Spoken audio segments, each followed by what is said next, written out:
주님의 통치가 실현되면 말한 대로 사는 능력이 많아진다. 이런 제목으로 하나님 말씀을 나누겠습니다. 제가 옛날에 그 청년 시절에 한국에 있는 어살리 국제금식기도회에 간 적이 가끔 있는데, 거기서 그 김상호 목사님이라고 머리가 어여신 분이신데 그분의 간증을 들은 기억이 납니다. 근데 이번 주에 그분의 간증을 책으로 읽게 됐어요. 그분이 나이가 50대였을 때 그분이 급성 심장마비로 돌아가셨습니다. 근데 다시 살아나셨는데, 그런 간증인데, 이분이 50세 때 급성 심장마비로 돌아가셔가지고 그때 조영기 목사님을 비롯해서 5명이 장례위원으로 임명이 됐습니다. 그 5명이 모여서 가가지고 시체에 예물하고 닦아주고, 또 군 같은 데 선물로 맞고, 또 수의도 입히고 간에다 이렇게 두었습니다. 그러고 나서 이제 입관 예배를 드리려고 이제 찬송가를 막 부르려고 그러는데 갑자기 시체가 벌떡 살아났어요. 그래서 5명의 장례원이 너무나 놀랐습니다. 다음에 도망을 쳐버렸어요. 그래가지고 있는데 그분이 살아나가지고 들어오라고 해서 5명이 불불 떨면서 손잡고 계속 갔어요.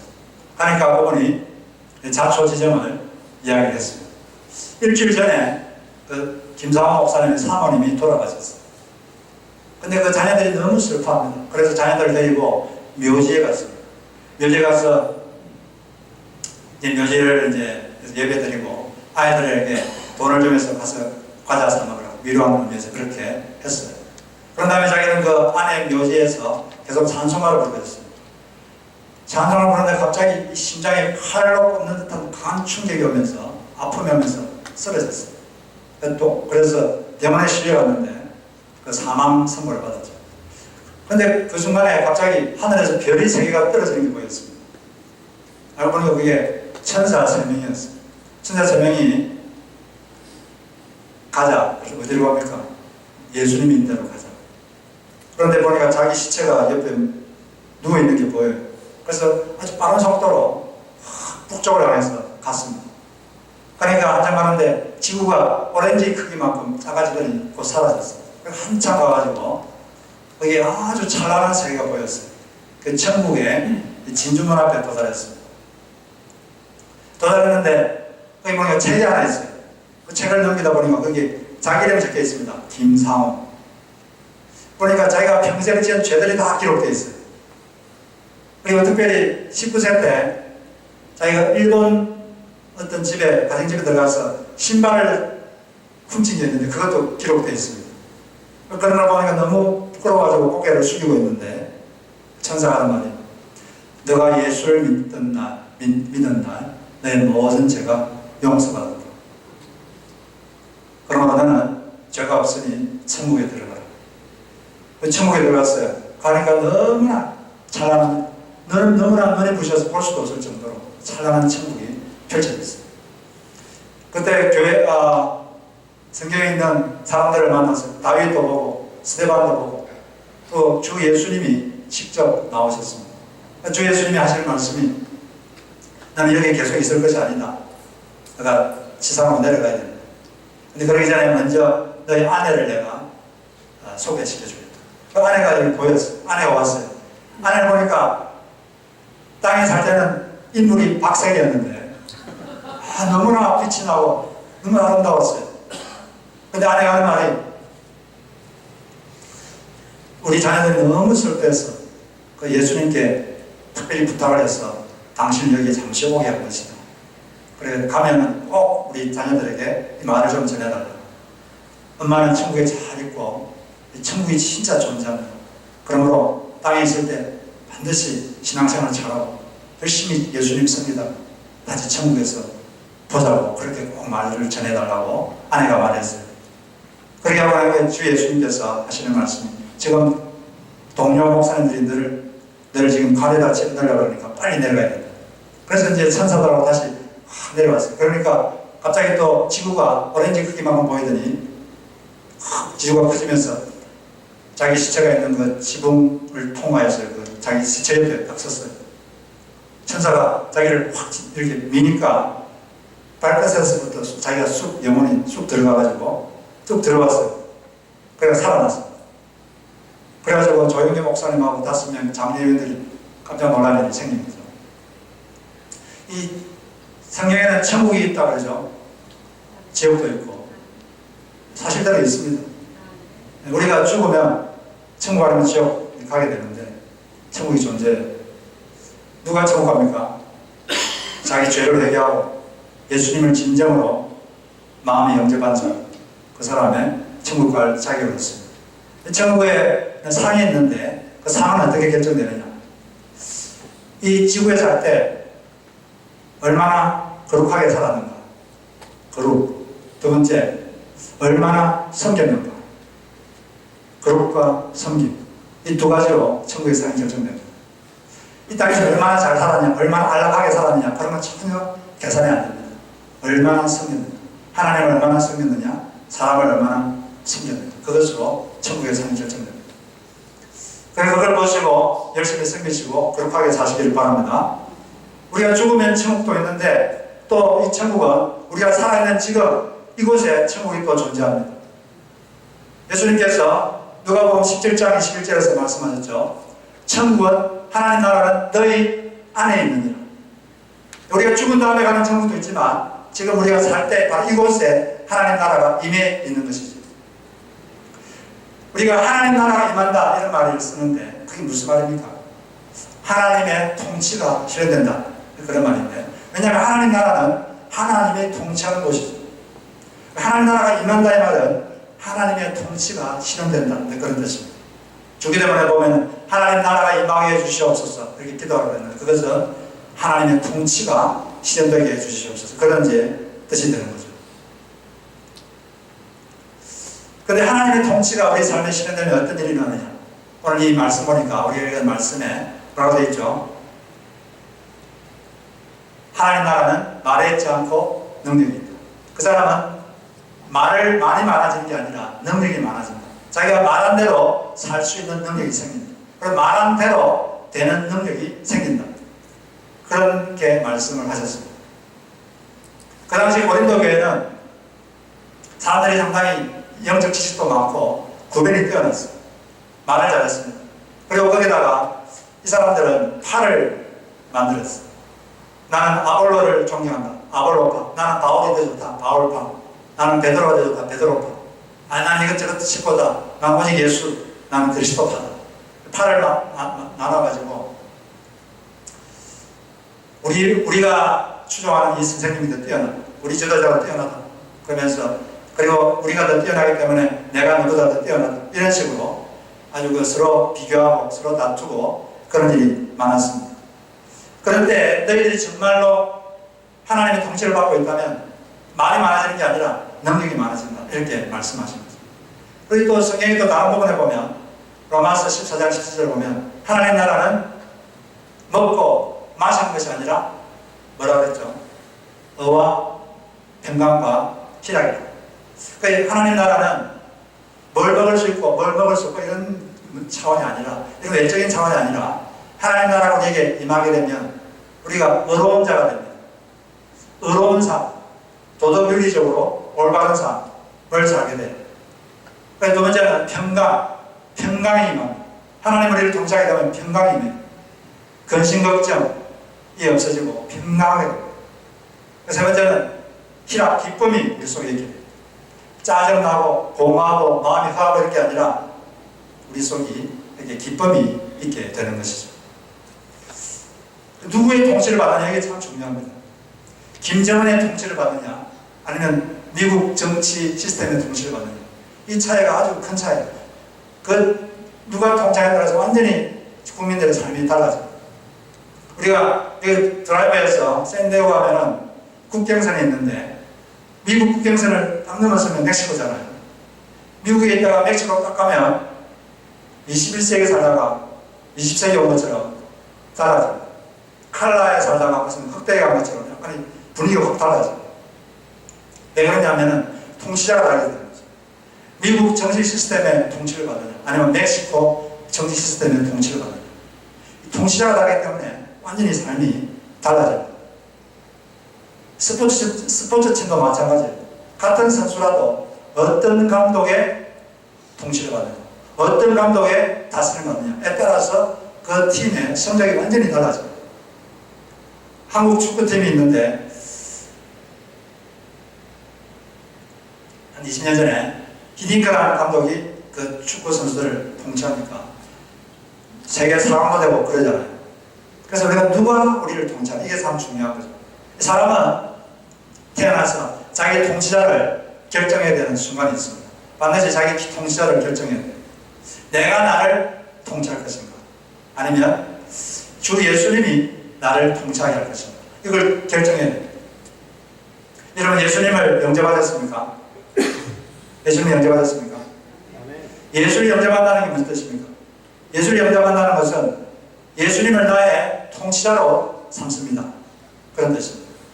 내 삶의 통치권을 예수님께 넘깁니다. 그런 뜻이죠.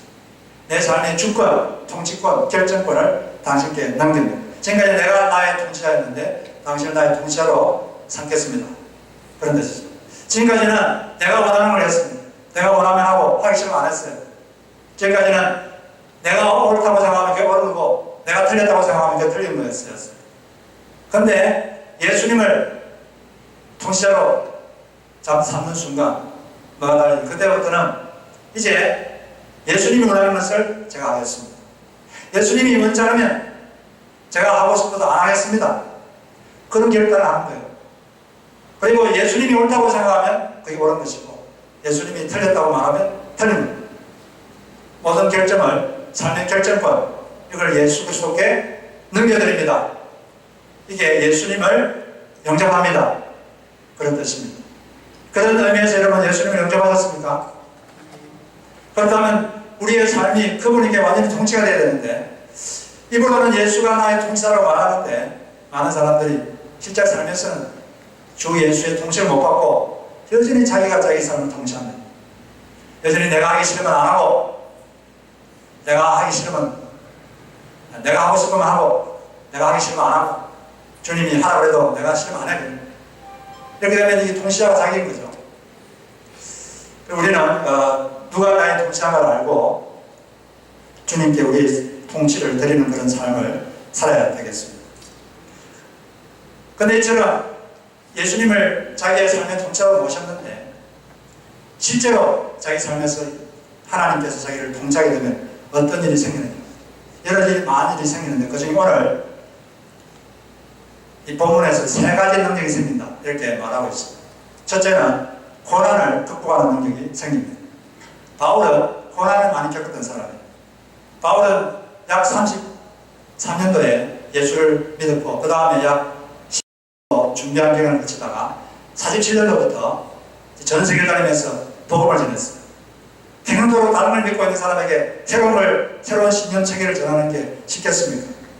그리고 전 세계를 다니는 얼마나 고난이 많았겠어요. 어떤 고난을 겪느냐? 경제적인 고난, 환경적인 고난.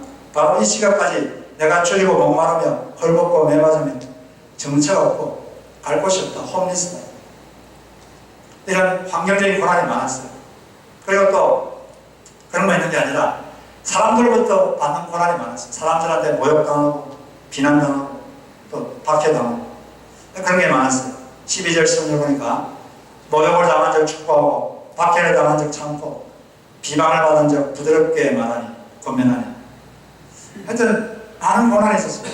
환경적 또 사람에게서 오는 고난이 있었는데 이 바울은 이걸 잘 극복했어요. 잘 극복하고 자기 과업을 완수했습니다. 왜냐하면 이 사람이 하나님의 통치를 받고 있었기 때문이죠. 우리가 하나님의 통치를 받고 있으면 우리가 고난을 극복할 수가 있게 됩니다. 인생이 쉬워지는 법은 없습니다. 우리가 강해지는 길밖에 없어요. 여러분, 쉬운 인생이 있습니까? 나는 인생이 쉬웠다고 생각하는 손 안 들어보세요. 나는 인생이 너무 쉬웠다. 네. 저는 쉬울까요? 저는 인생이 참 쉬울까요?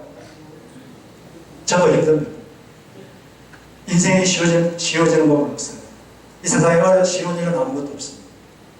다 힘들고 어려운 삶을 살고 있습니다. 또 우리가 능력을 받아요. 능력을 우리가 강해지는 수밖에 없습니다. 누구한테 강해지냐? 하나님으로부터 능력을 받아서 강해져야 돼. 고난도 잘 버티면 끝이 납니다.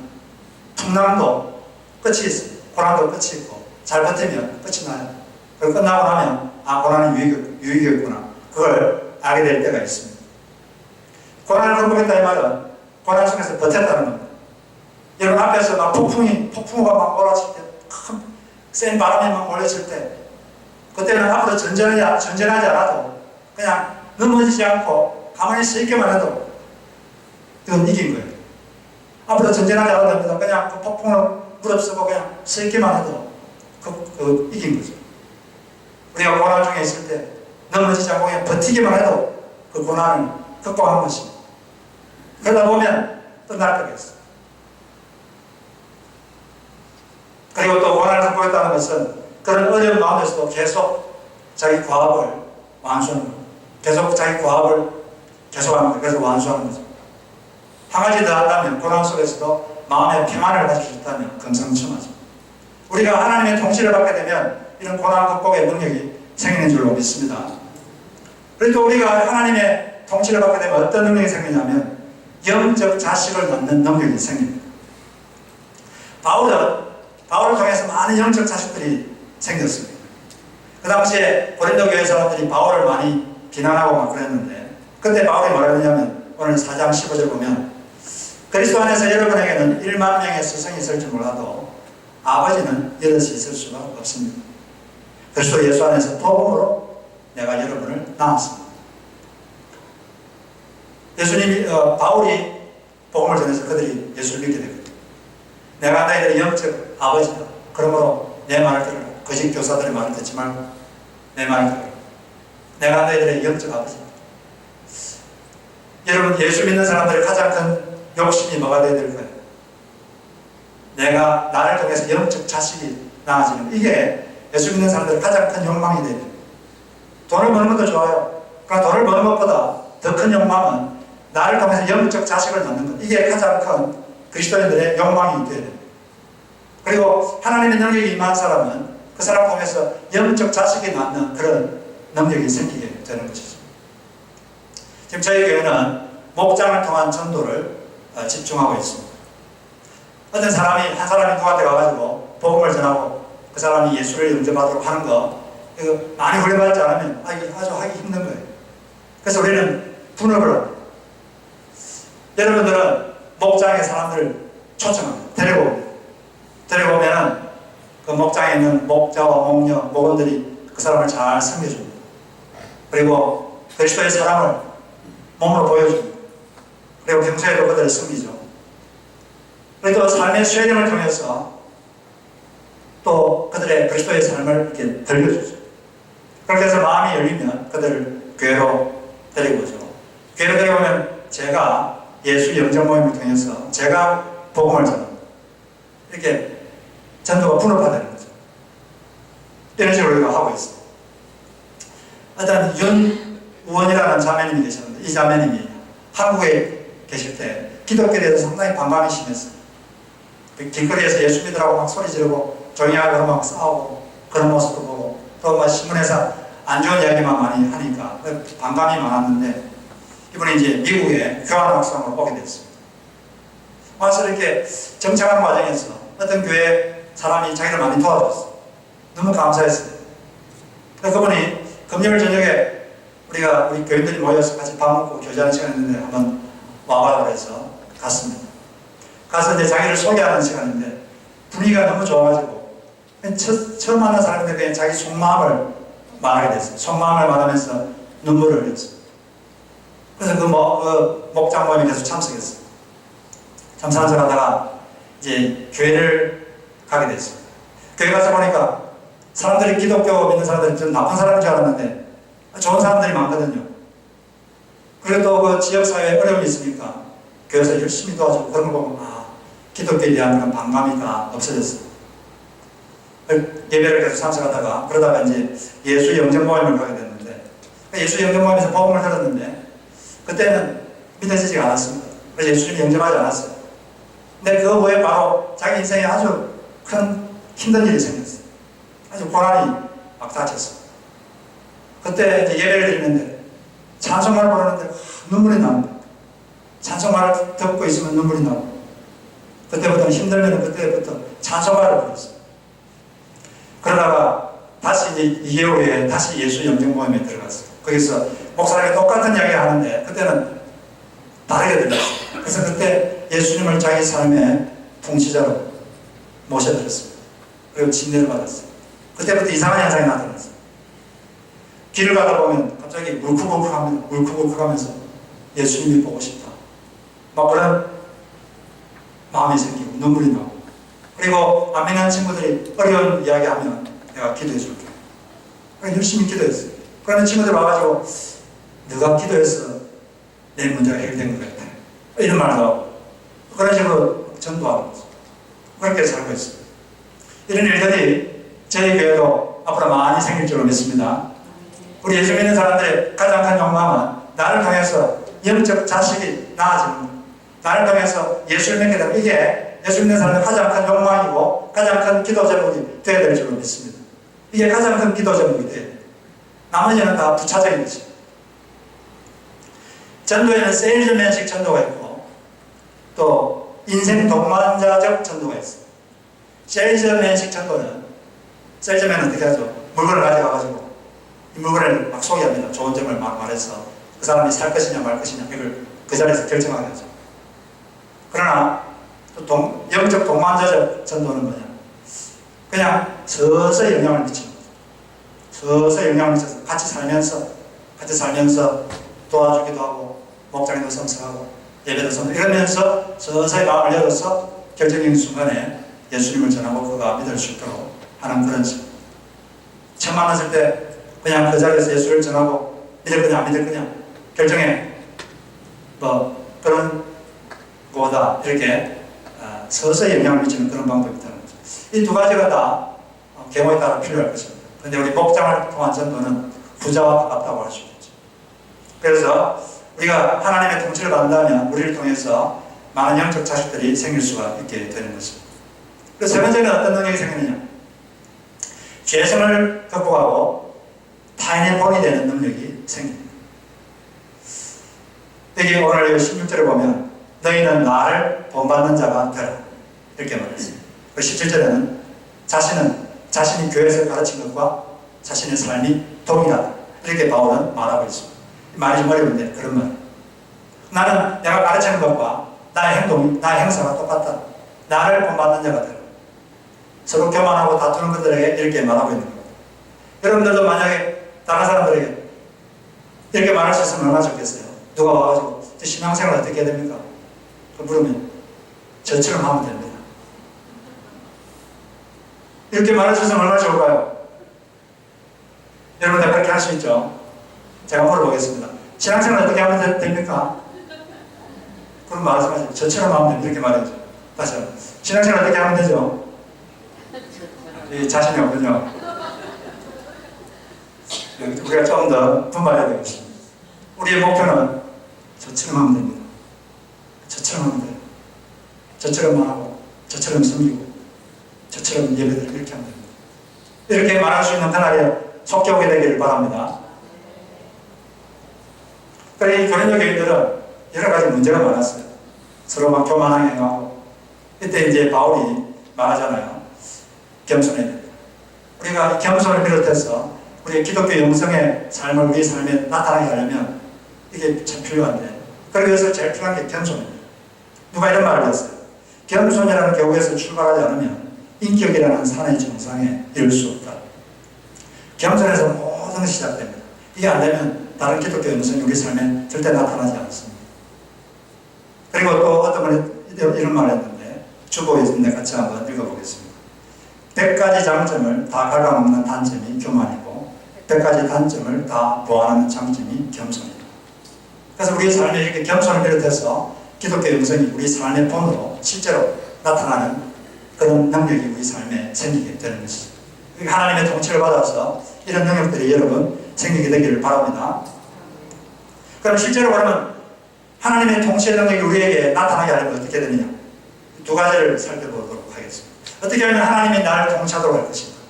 먼저 첫째는 내가 한다가 아니라 하나님이 하신다는 주님의 주권을 인정해야 한다는 것입니다. 내가 하는 것이 아니라 하나님이 하신다. 나는 그냥 순종만 하는 것이지 우리가 내가 결과를 만들어내는 것이 아니라 하나님이 하신다. 이게 주권을 인정하는 겁니다. 이게 안 되면 삶에 많은 문제가 생깁니다.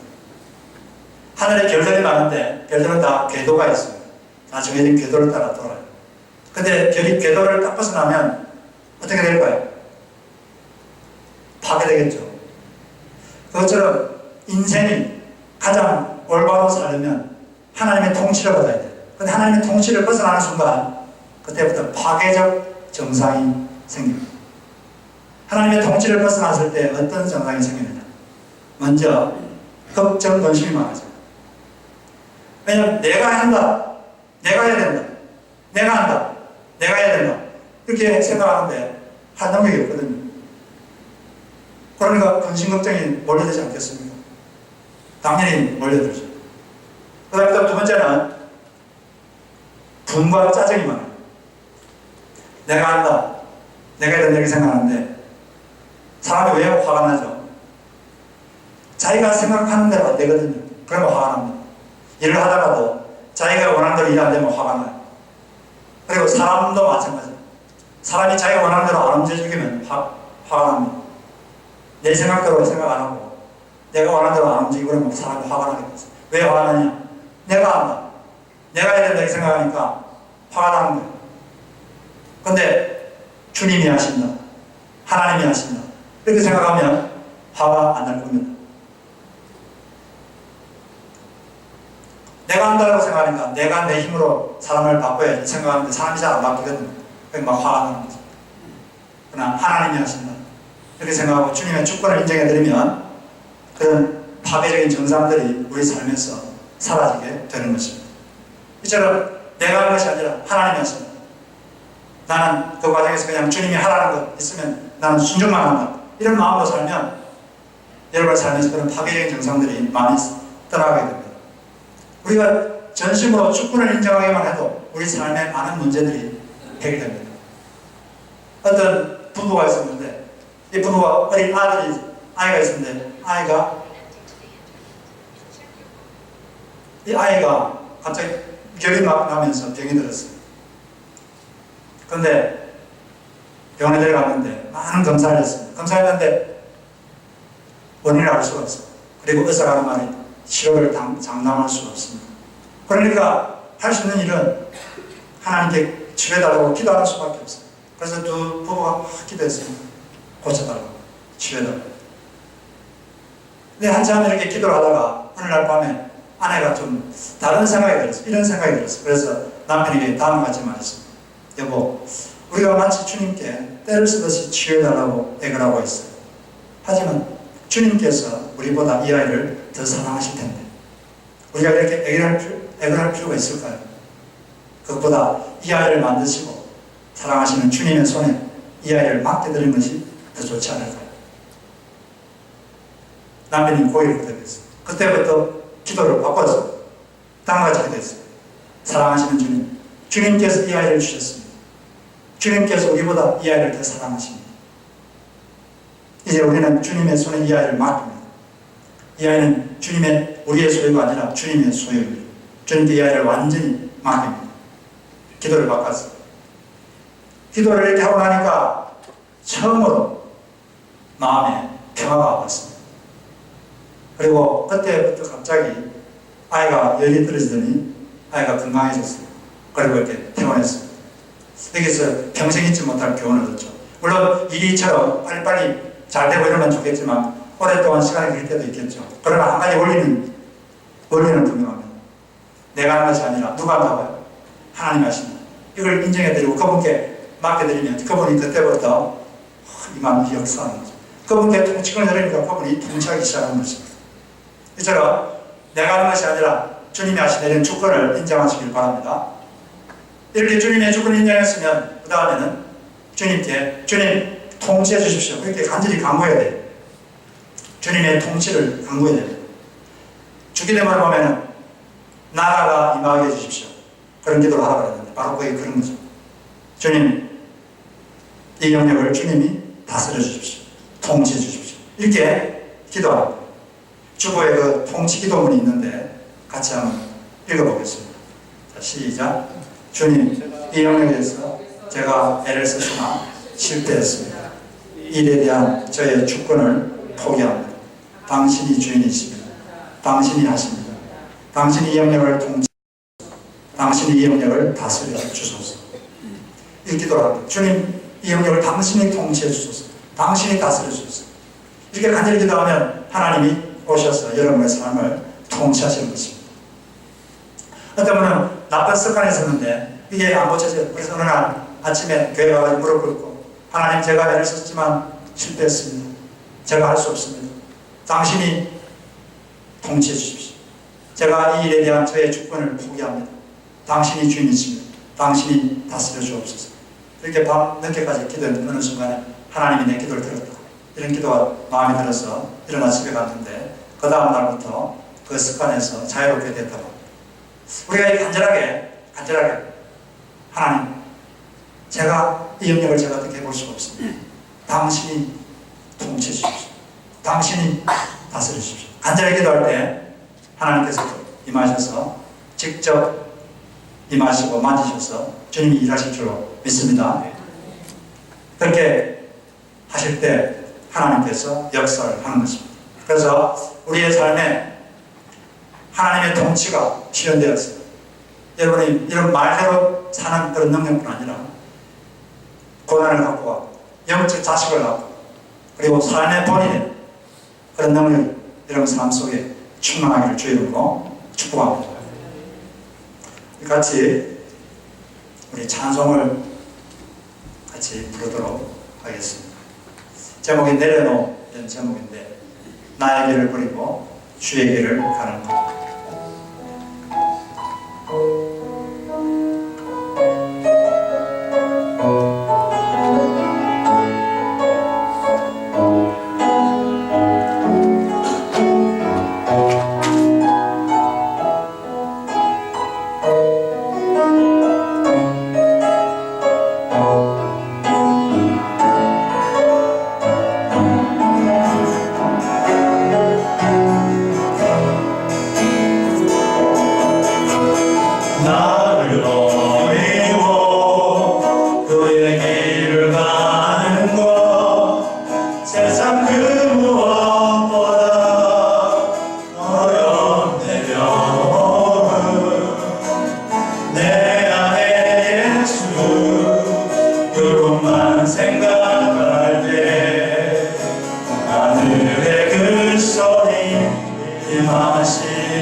내려놓으신 내 삶도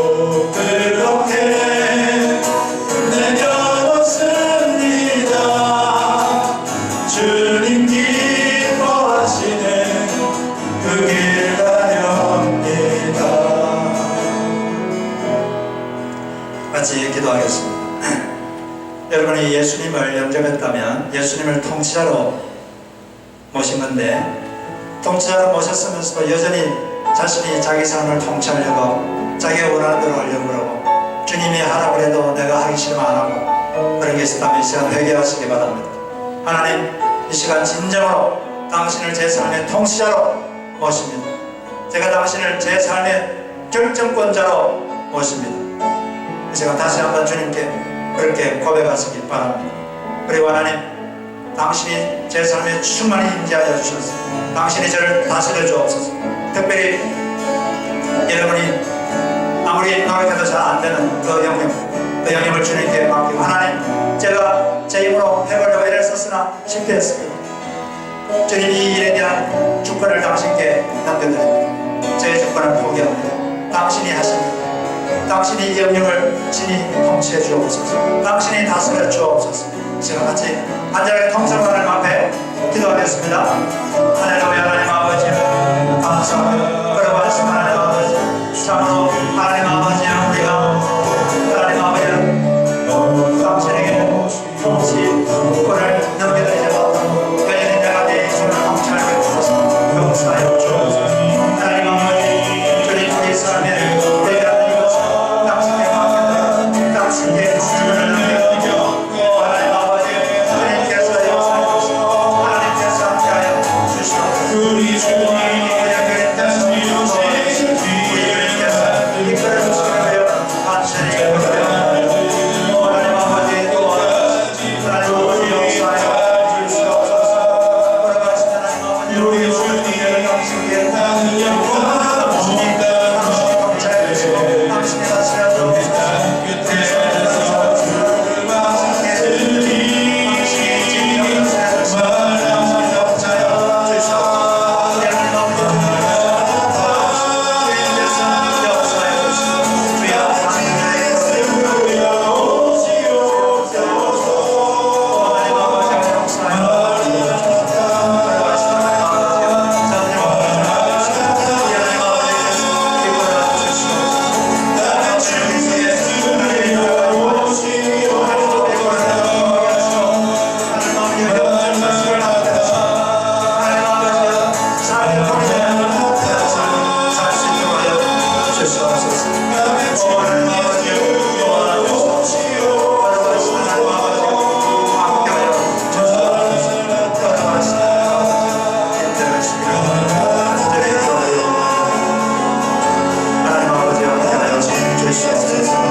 하나님, 이 시간 예수 그리스도를 우리 삶의 통치권자로 다시 한번 고백합니다.